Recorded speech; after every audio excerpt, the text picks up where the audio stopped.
For context, I was on the economic advisory team of President Gorbachev 34 years ago.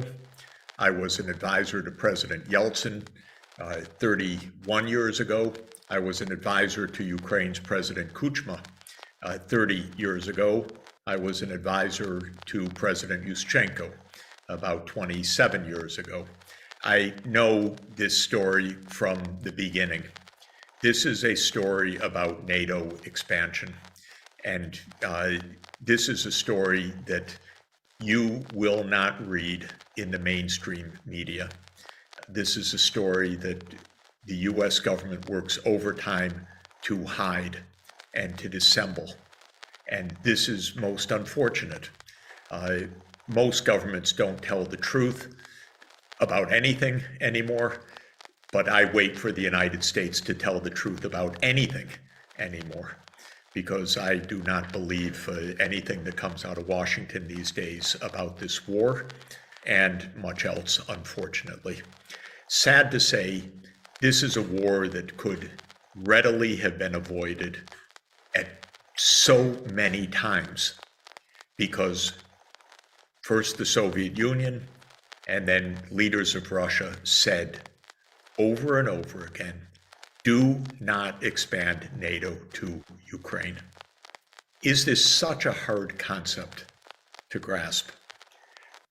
I think we should just contemplate if Mexico and China make a military alliance, the United States is not going to say, and Prime Minister Trudeau is not going to say, well, that's their choice.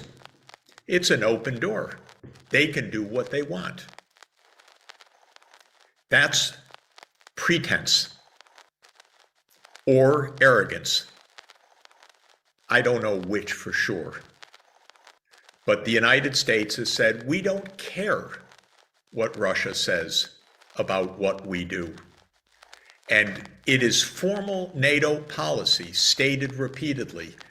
Our decisions of where we go cannot be influenced by third countries, period. So NATO assumes that it can move to anybody's border without complaint or response. If you want to know why this war occurred, that's it. That's the one sentence explanation. The rest is details. And of course, people will say, oh, that's so wrong, Professor Sachs. What happened to you? Are you crazy? Because that's what I hear from people who read the New York Times each day. Because that's what they're fed. Because we're fed stories. I'm sorry, I was there at these instances. I was actually there. Professor Kachanovsky is the world expert on what happened at the Maidan. I was there the day after because I was asked to be there by the next government, and it was explained to me how the US NGOs, so-called, funded the protests on the Maidan, paid for it. Oh, we'd feel great if the Chinese paid for the January 6th demonstrations in Washington. We'd say, oh, that's just fine. Well, the United States paid for the Maidan, but you won't read about it in the New York Times. So, okay, we live in a world of lies, and the United States is run by confidentiality except when somebody leaks stuff. But everything is supposed to be secret. So let's just disentangle for a few minutes what actually happened.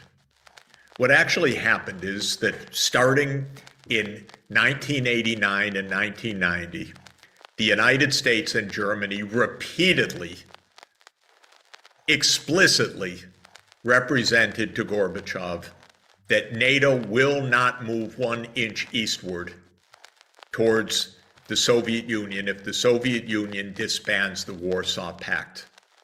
And you can go on the National Security Archives of George Washington University. The article is called What Gorbachev Heard.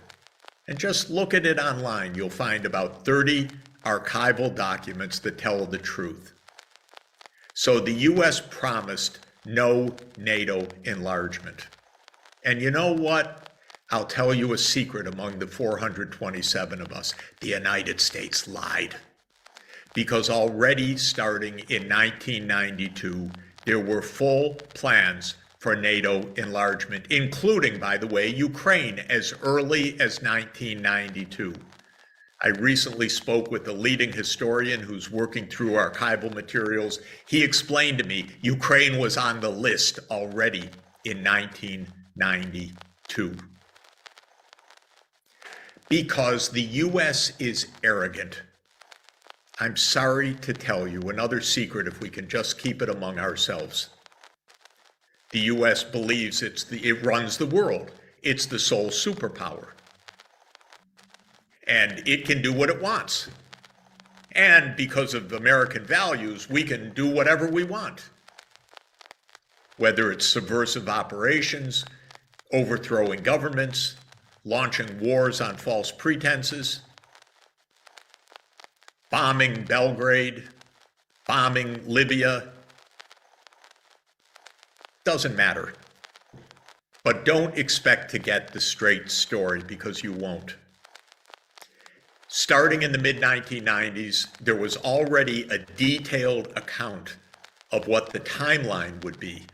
If I can pull up an article, I'll try while we're talking. I just want to quote to you from Zbigniew Brzezinski, who laid out in a foreign affairs article, which is a kind of way that the insiders explain to the New York elite what's really going on. And he wrote already exactly the game plan. And I think it's just funny to read it. Let me see if I can find it. Okay, so here's Brzezinski writing in 1997, September-October issue of Foreign Affairs. He says, quote, "Accordingly, NATO and EU enlargement should move forward in deliberate stages. Assuming a sustained American and Western European commitment, here is a speculative but realistic timetable for these stages. By 1999, the first 3 Central European members will have been admitted into NATO. By that he means Poland, Hungary, Czech Republic. Although their inclusion in the EU will probably not take place before 2002 or 2003. It was 2004.